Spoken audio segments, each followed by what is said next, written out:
Ben, you're talking about this generation not being a snowflake generation.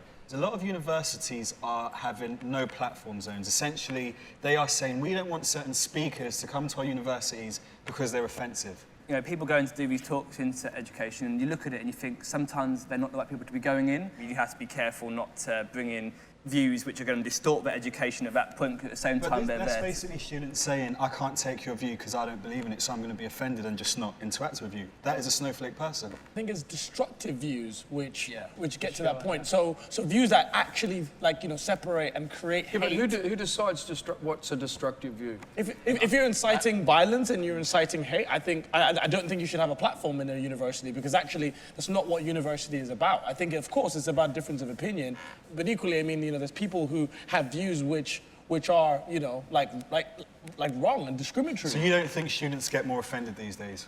All that's happening now is, again, we're just speaking about it more because we're being seen to showing it more. But I don't think we're any different than being offended as we were before. Do you think maybe in the way things are going at the moment, everyone's entitled to an opinion as long as you agree with me?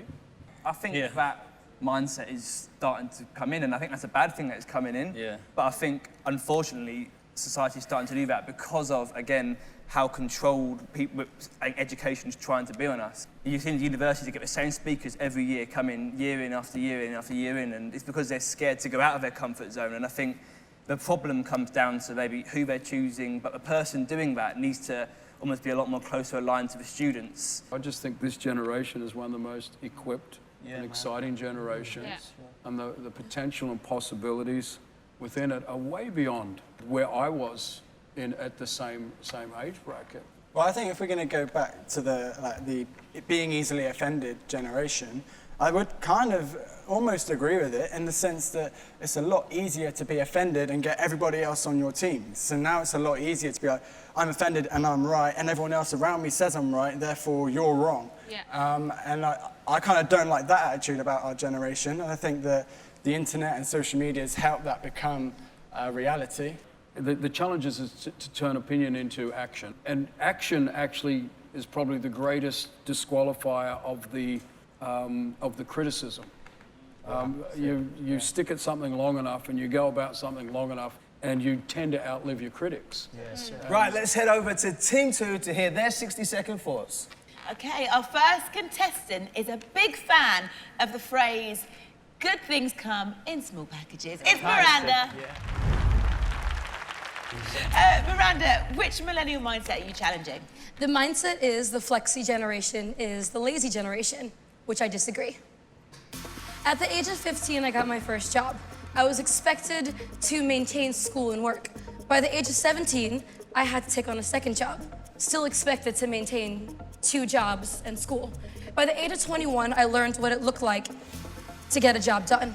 Millennials are being positioned, and they're growing into this concept of being able to multitask and do multiple things. You're on a sports team, you're expected to go to a game. You're on a dance team, you're expected to go to a recital. This is building a worth ethic in us, showing that flexible hours can actually be, we can actually accomplish a goal with flexible hours. It's not about not working the 9 to 5. It's actually about knowing our skills and knowing our abilities and understanding that we're able to get a task done. And it's more of the employers trusting the millennial workers to get done what they're passionate about. We're not lazy for believing that there's more to actually this. Well done. I thought that was great. Some of these statements that people make about the current generation, they're generalizations.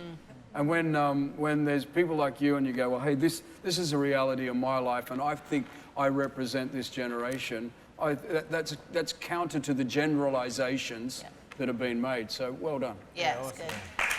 Well done, Miranda.